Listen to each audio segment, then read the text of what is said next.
Good morning, students. Welcome again to your science class, 8th class, and we are still reading about your second chapter in science, which is microorganism, friends and foe.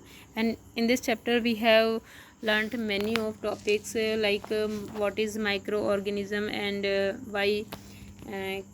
why could we say them microorganism, and how many types of microorganism in found here. Now microorganism and B में हम लोग we will study about the commercial use of microorganism, है ना, because we are studying about the beneficial microorganism for us, कि किस प्रकार कुछ micro organism हमारे लिए बेनिफिशियल होते हैं। तो अब हम लोग पढ़ेंगे commercial use of micro organism, मतलब व्यावसायिक उसमें उपयोग पढ़ेंगे माइक्रो ऑर्गेनिज्म का, कि किस तरह से उद्योग धंधों में माइक्रो ऑर्गेनिज्म या सूक्ष्म जीवों का उपयोग किया जाता है। Now let's see, microorganisms are used for the large scale production of alcohol, wine and acetic acid यानी विनेगर। देखिए माइक्रो ऑर्गेनिज्म का जो है बहुत बड़े स्तर के ऊपर उपयोग किया जाता है वाइन उद्योग या शराब उद्योग में, यानी अल्कोहल उद्योग में, और एसिटिक एसिड यानी विनेगर बनाने में। विनेगर हम लोग we all are use in our kitchen, ठीक है।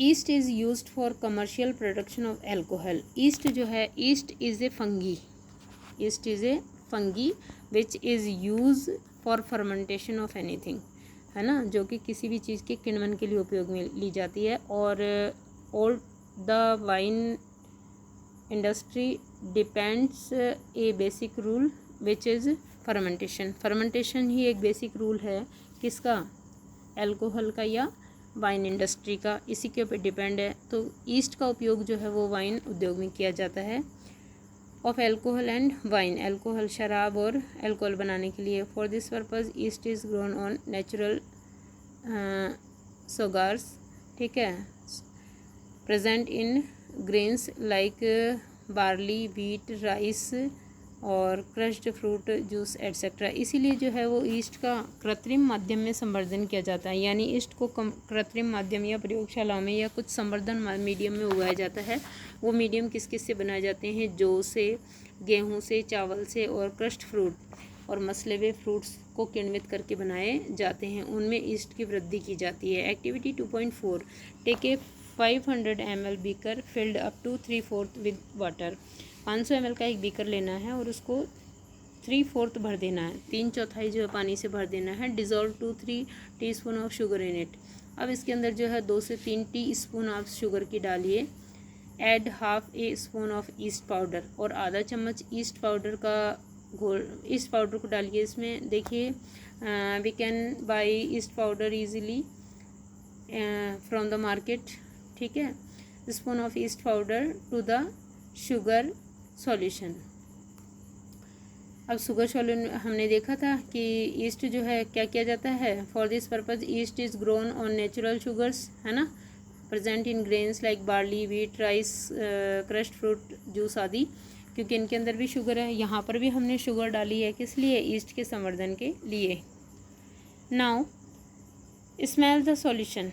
अब 4-5 आवर्स रखने के बाद 4-5 घंटे रख दीजिए इसको। Keep it covered in a warm place, गर्म स्थान पर 4-5 आवर्स के लिए रख दीजिए। Now smell the solution. अब इस स्मेल को, इसकी स्मेल को सूंघिए आप इस सॉल्यूशन को। Can you get A smell, क्या इसमें से एक खट्टी बदबू आती है। This is the smell of alcohol. ये किसकी स्मेल है बेटा, एल्कोहल, क्योंकि ईस्ट जब रेस्पिरेशन करते हैं इन शुगर्स और मीडियम, तो वो क्या करते हैं, एल्कोहल जो है वो बनती है एज ए वेस्ट उनके रेस्पिरेशन में, तो इसी एल्कोहल की स्मेल है ये खट्टी खट्टी।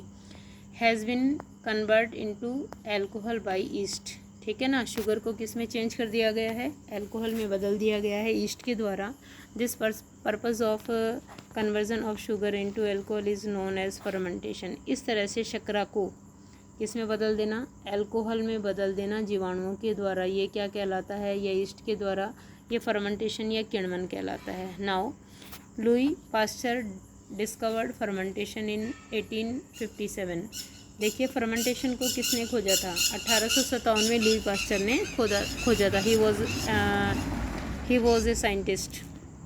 Now medicinal use of microorganism का जो है मेडिसिनल उपयोग क्या है वो देखेंगे। Whenever you fall ill the doctor may give you some antibiotic tablets, capsule और injection such as of penicillin.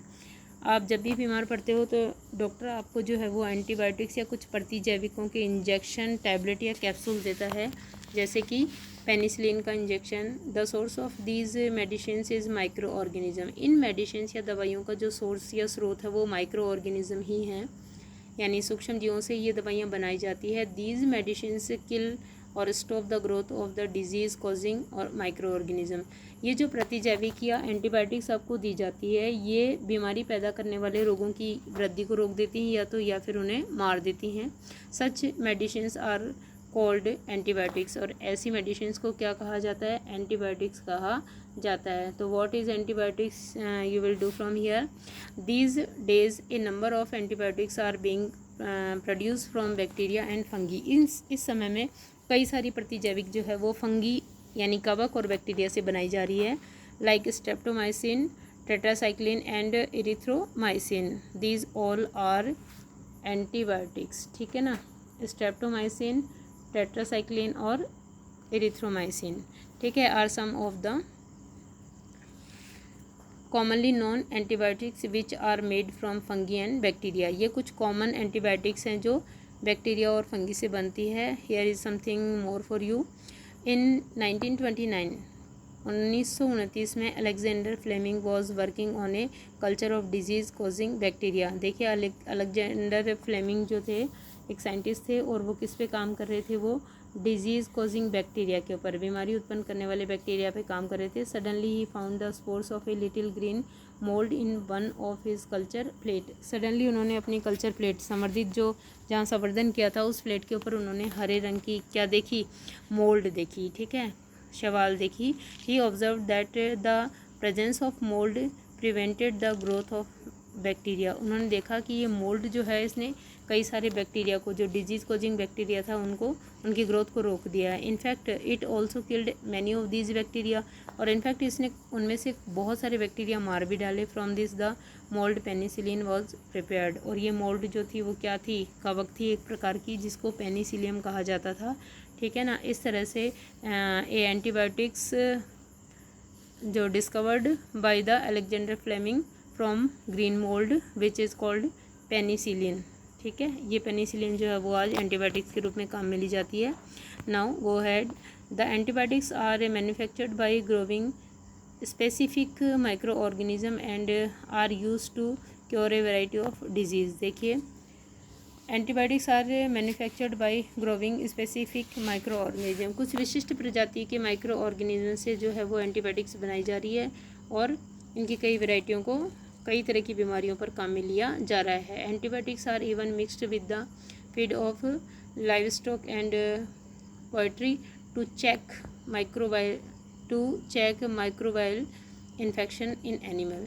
देखिए एंटीबायोटिक्स जो है प्रतिजैविक जो है वो जंतुओं के भोजन में भी मिलाए जाते हैं ताकि उनके अंदर सूक्ष्म जीवों की वृद्धि को रोका जा सके। बिकॉज जो माइक्रो ऑर्गेनिज्म हैं वो not only cause of disease in humans, ठीक है, ये जंतुओं में भी और प्लांट्स में भी जो है वो डिजीज़ कॉजिंग होते हैं।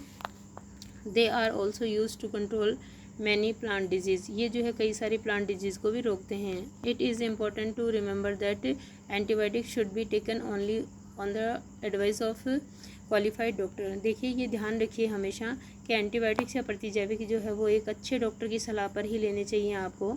Also you must complete the course prescribed by the doctor. और जो भी आपको डॉक्टर के द्वारा एंटीबायोटिक्स लिखे गए हैं उसका पूरा कोर्स आपको लेना चाहिए। If you take antibiotics when not needed और इन रॉन्ग डोज। अगर आप एंटीबायोटिक्स उस समय ले रहे हैं जब आपको ज़रूरत नहीं है, means when you are not ill, it may make the drug less effective when you might need it in future. तो ये उस समय इफ़ेक्टिव नहीं होगी जब आप वास्तव में बीमार होंगे, तो ये आप पे असर नहीं करेगी। Also antibiotics taken unnecessarily may kill the beneficial bacteria in the body. और इसके अलावा एंटीबायोटिक अगर आप बिना ज़रूरत के लेते हैं तो ये हमारे बॉडी में पाए जाने वाले बेनिफिशियल बैक्टीरिया को भी किल कर देती है। Antibiotics however are not effective against cold and flu. Antibiotics जो है वो कोल्ड, सर्दी खांसी जुकाम के प्रति जो है वो फ़ायदेमंद नहीं है या उस पर असर नहीं करती है, because these all are the virus cause disease, ठीक है ना। और वायरस के ऊपर जो है एंटी बैक्टीरियल दवा या एंटीबायोटिक्स वो असर नहीं करती है। These are caused by virus, क्योंकि ये वायरस के द्वारा होती है। Okay students, you will do from here the definition which we have done here, है ना, और यूज़ ऑफ एंटीबायोटिक्स और डिस्कवरी ऑफ अलेक्जेंडर फ्लेमिंग।